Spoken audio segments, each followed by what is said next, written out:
This is the Global Podcast Network, where executives and professionals connect, share, and inspire. Stay tuned for the conversations that drive success.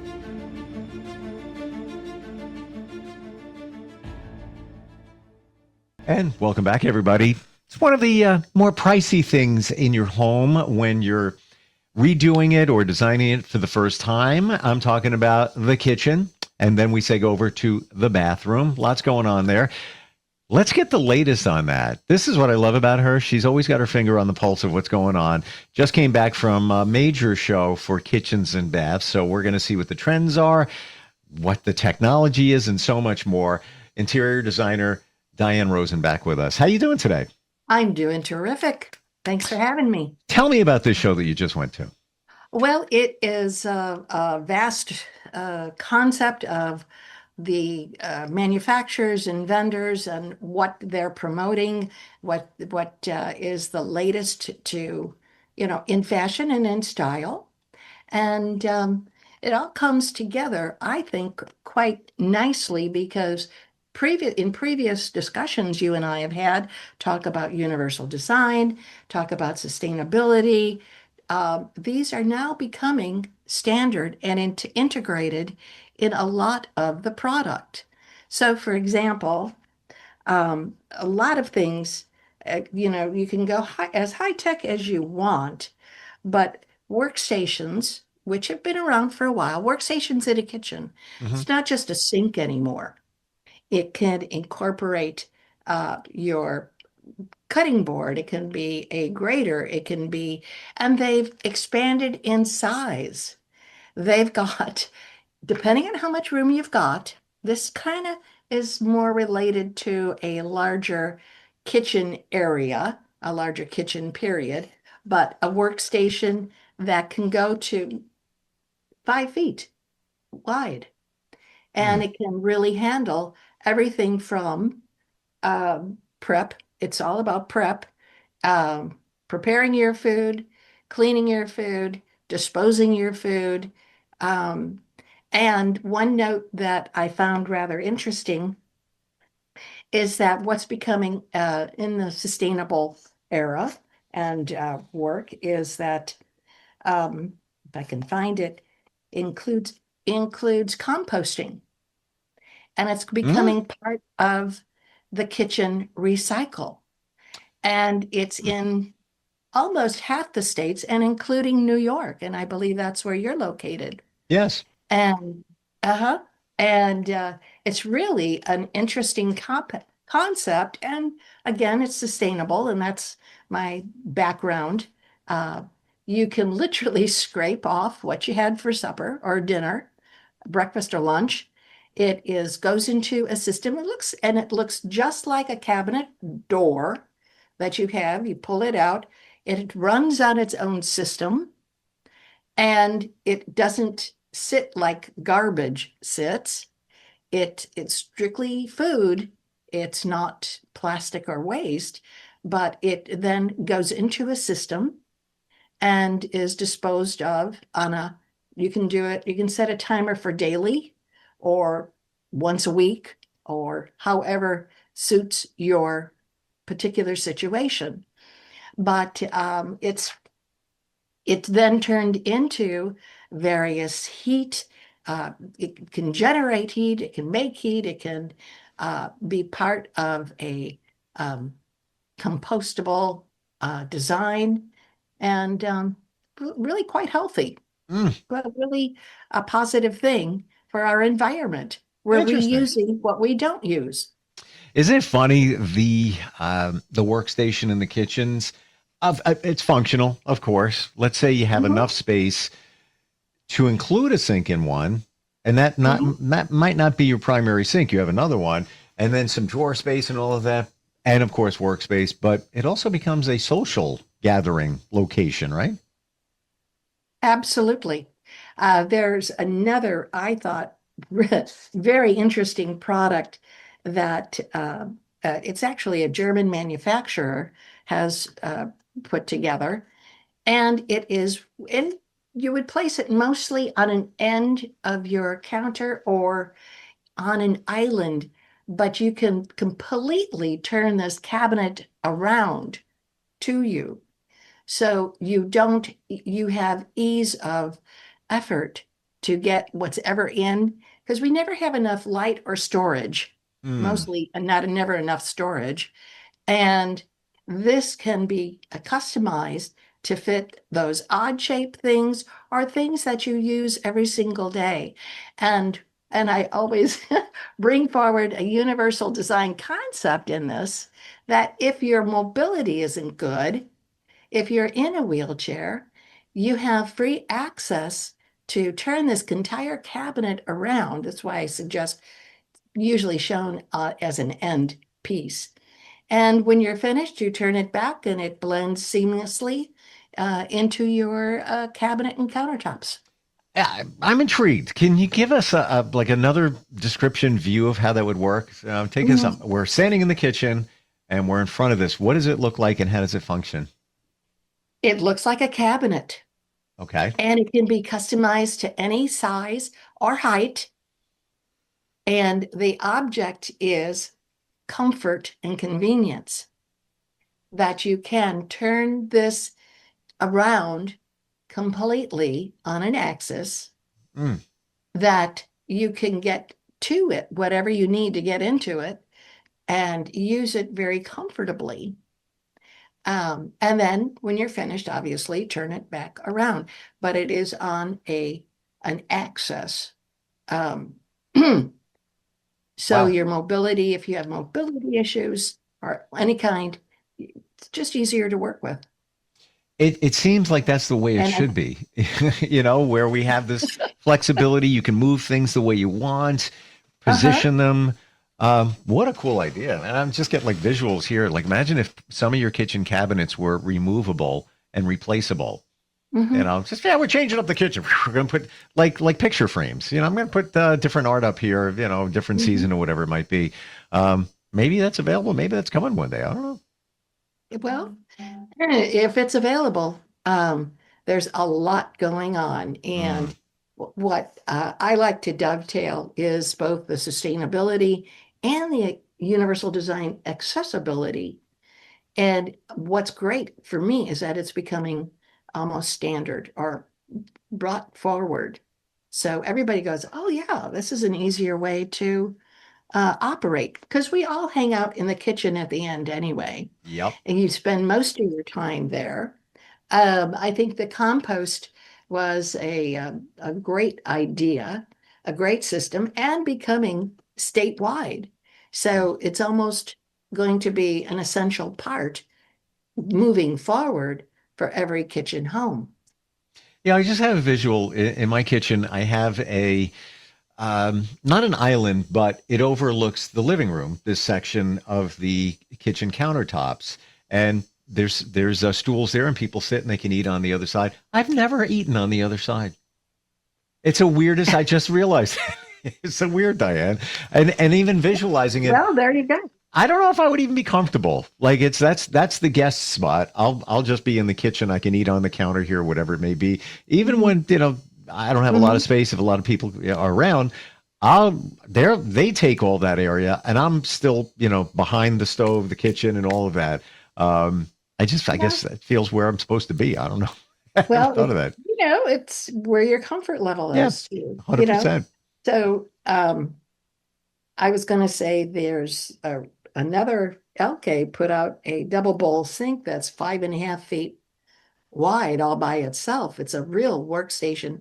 What's besides the cutting board and colander and those things that are a part of it, it also, let's see, I was losing my space here, but it also offers a separate little faucet that if all you need to do is rinse out glasses, kind of like at a bar.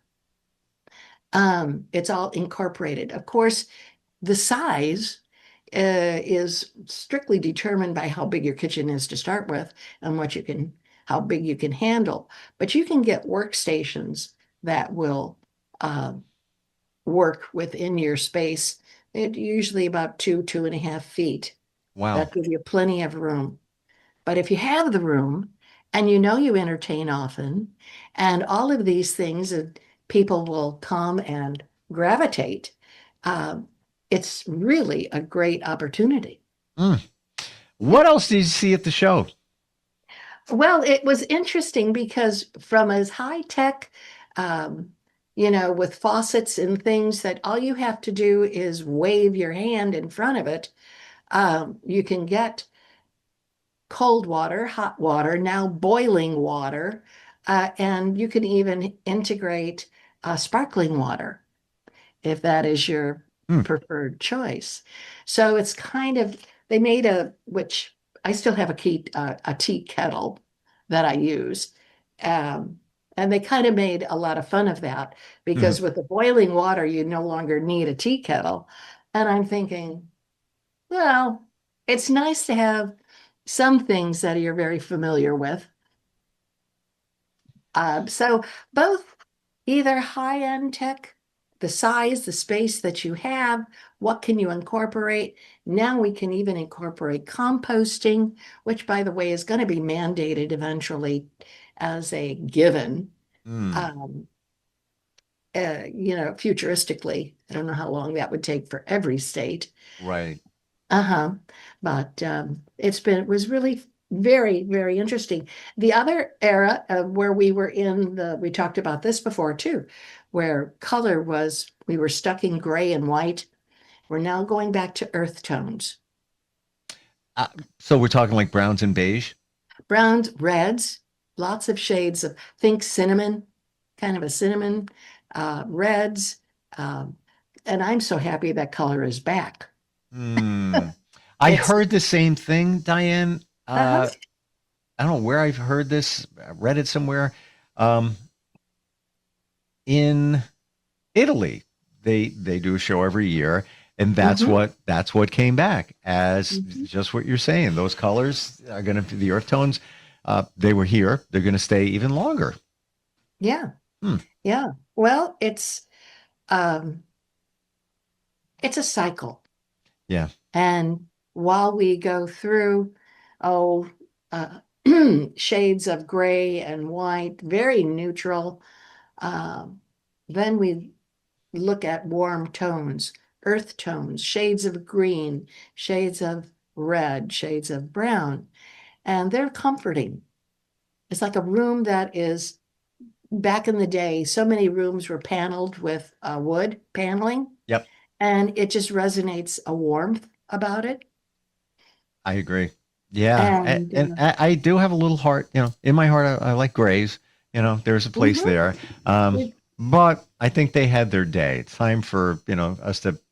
moving on. Yeah, and you Yeah, know what? Not to get deep into it, but with everything going on in our world today, maybe we need that comfort.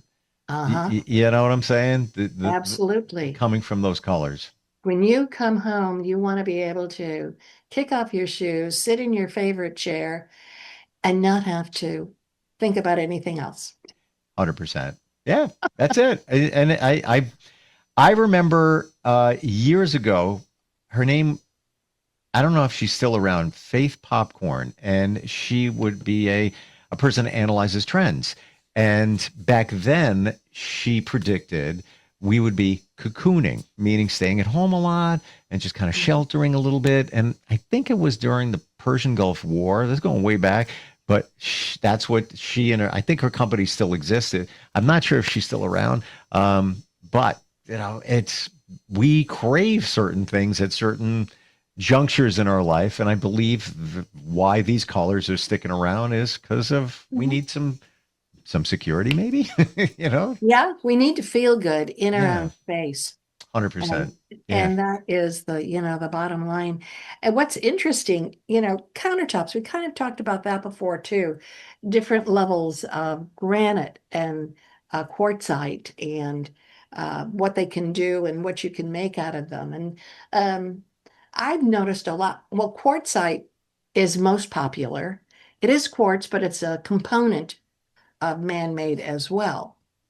And it's also relatively speaking, less expensive than granite slabs Hmm. or marble slabs. Um, which are all beautiful. I love them all. But it's where do you want to put this application with everything else? And And what the only exactly what is it? quartzite Yeah. is quartz. It is a stone, but it's also a component, a man-made component to it, so that the Hmm. strength is there. You can put a, um, I never like to do this and I don't recommend it, but yeah, you could put a hot pot on your, uh, onto it, Wow. to the top of the quartzite. Hmm. But mostly, and the colors and the slabs and everything are gorgeous, and they're relatively less expensive. Wow. Oh, And hmm. I've never heard of this. I'm kind of surprised. How long has it been around? Oh, long time. I was gonna say a good easy 20 plus years. Really? Uh-huh. I gotta believe I've seen it before, but didn't know that that was quartzite. Yeah, exactly. I Huh. think in the big box stores you'll find it to be used. I mean, shown as a slab because it becomes into a slab, and you Right. can cut it and do it and whatever you want. Hmm. Mhm. Wow, the stuff you learn. I can't. I'm trying to remember what was in my kitchen in the last place I was in, um, where they used this material, a tile, but it was so soft, and anytime you would drop anything, it would chip the tile. Um, what Marble is very delicate, it wasn't. beautiful, but delicate. Wasn't marble. You know what? Since we are talking about flooring, I don't know how we got on that, but we have an email from somebody last time we got together. Can we go to that? Sure. This is Megan in Austin. She says, I appreciate your conversation. The timing couldn't be any better. We just bought a home with a mix of tile, carpet, and hardwood, and it feels visually chaotic. We want a more cohesive look, but don't know if we should replace everything and try to blend materials. How do you decide when you want to unify the flooring in a home versus intentionally mixing materials without it feeling disjointed? Hmm. Well, again, this is how does it flow? Does one room flow right into the next, right into the kitchen? You Hmm. do want to have some consistency for the kitchen. You could make it all wood, which would give you a real cohesive Hmm. uh, plan. In the kitchen, you may want to put a type of stone or tile, just for convenience, really, and clean up. And so, although wood is very easy to take care of, um, and do you need carpet? Hmm. Or just put in, I'm not promoting wood more so than other things, but if you want to be consistent and have a clean flow, just go with uh, wood or even tiles, and you can put rugs on top. You can do an area rug in your living Hmm. room. Okay. So that would give you, if you're trying to achieve a more warmer look, Uh-huh. you would put that an area rug. Uh-huh. Hmm. Yeah. But you could also have the wood floor flow into the next room, and then your kitchen could be wood if you like that, but you could put in your tile and do it complementing the shades of the wood floor. So let's talk about that for just a moment. In the kitchen with wood, what would you put there that you can feel comfortable with dropping a pot, uh, water spillage, things like that? Always walking in the same area because, let's say, before Yeah. from the sink, that's a heavily traveled area. What Yeah. what would work there? Well, your hardest wood is really a hickory. We use oak, is so plentiful in North America. Those are really good hard woods to work with, but you would need to really seal it Hmm. as you are as it's being installed. The wood also needs to cure, to your room, your house temperature and all that.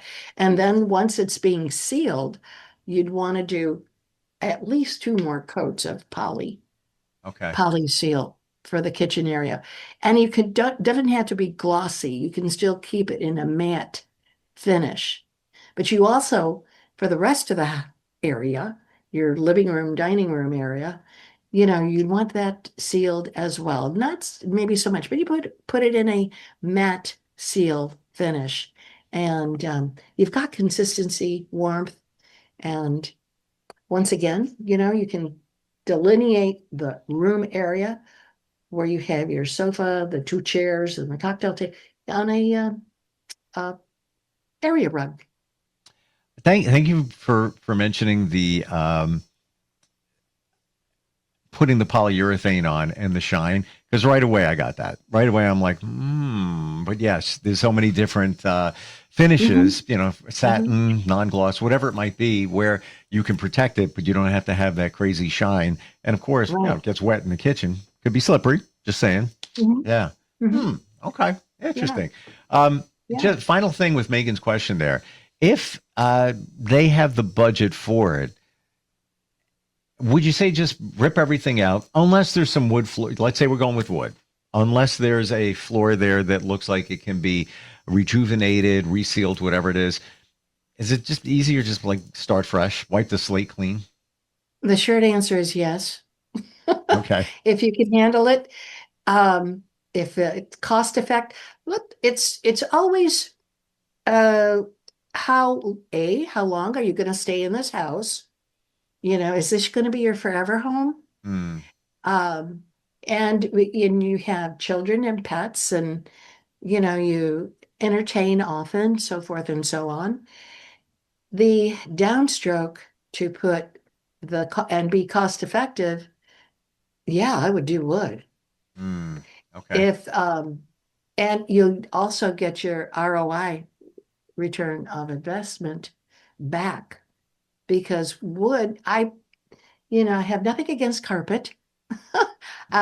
Everything being used appropriately and as needed kind of thing. But you also want to make your foundation. I've reworked multiple foundation floors over time. How old's your house? If your house is over 50 years old, you really want to make sure the base under all of this Mm. is smooth and taken care of. Um, that's huge. That's It's a an really investment. great point. Even under the wood floors, in 50 Uh-huh. plus years, what do you got going on underneath them? Uh-huh. Wow. And if you're lucky enough to have beautiful trees outside that are mature and growing, and there's a lot of older homes in the same, I mean, really old, over 100 and so forth, that yes, the trees are terrific, but as the roots have gone into the landscape and under the house, Hmm. um, you just want to check this kind of stuff. Totally. We're just about out of time. Yeah, interesting Oh, conversation today. Like, learning about all this stuff and what is trending and what's going to continue to trend. right. Uh, Best way to reach you, and you can work with anybody anywhere because of technology. Diane Mhm. Rosen Interiors.com, correct? Correct. Mm. Scale of 1 to 10, 10 being the show that you went to blew you away. Just wow, it was better than I thought it was ever going to be. Where are you sitting with this one? This was good Really? because because the object is to show the latest and the greatest, and it's from around the world. Mm. So what's going on in Europe? What's going on in India? Um, Obviously different climates and everything, but for here, and yes, I'm a sustainable type person from day one, of having actual composting for everyone and being mandated, it's a good thing. Mm. Europe has done that for years. I mean, we are like, come on, we can do it. Yeah. Let's do it. It's so true. And now that you're saying it, I do recall seeing things years ago involving composting. Mhm. Just an eye on the ecology situation where we're a little behind on that. But we're catching up. We're catching up. Yeah. Thank you so much for today. Really appreciate it. Okay. Good stuff. Have a good week. This is the Global Podcast Network, where executives and professionals connect, share, and inspire. Stay tuned for the conversations that drive success.